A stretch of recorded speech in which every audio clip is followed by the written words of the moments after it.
ജാതിമാറ്റ തട്ടിപ്പിനെതിരെ judicial അന്വേഷണം നടത്തുക എന്ന ആവശ്യവുമായി നാടാർ സംയുക്ത സമിതി സെക്രട്ടേറിയറ്റിലേക്ക് പ്രതിഷേധ ധർണ നടത്തി. ജാതിമാറ്റം നടത്തി ആനുകൂല്യങ്ങൾ തട്ടിയെടുക്കുന്നതിനെപ്പറ്റി ജനം ടിവിയുടെ വാർത്തയ്ക്ക് പിന്നാലെയാണ് പ്രതിഷേധവുമായി നാടാർ സംയുക്ത സമിതി രംഗത്തെത്തിയത്.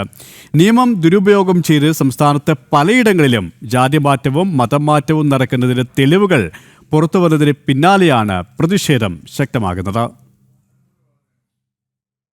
ജാതിമാറ്റ തട്ടിപ്പിനും മതപരിവർത്തനത്തിനുമെതിരെ കേസ് രജിസ്റ്റർ ചെയ്ത് അന്വേഷണം നടത്തണമെന്നാവശ്യപ്പെട്ടാണ് നാടാർ സംയുക്ത സമിതി സെക്രട്ടേറിയറ്റിന് മുന്നിൽ പ്രതിഷേധ ധർണ നടത്തിയത്. ധർണ VSDP ചെയർമാൻ വിഷ്ണുപുരം ചന്ദ്രശേഖരൻ ഉദ്ഘാടനം ചെയ്തു.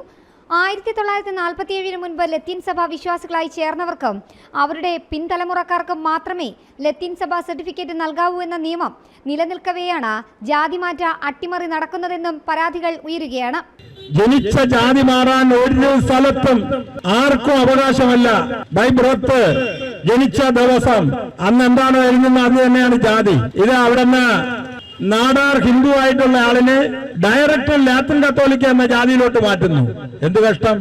ലത്തീൻ സമുദായത്തിന് അനുവദിച്ച സംവരണം നെയ്യാറ്റിൻകര ലത്തീൻ രൂപതാ bishop Vincent Samuel, monsignor G. Christudas, തഹസീൽദാർമാർ, വില്ലേജ് ഓഫീസർമാർ എന്നിവർ ദുരുപയോഗം ചെയ്തെന്നും കേസെടുത്ത് അന്വേഷണം നടത്തണമെന്നും ആവശ്യം ശക്തമാണ്.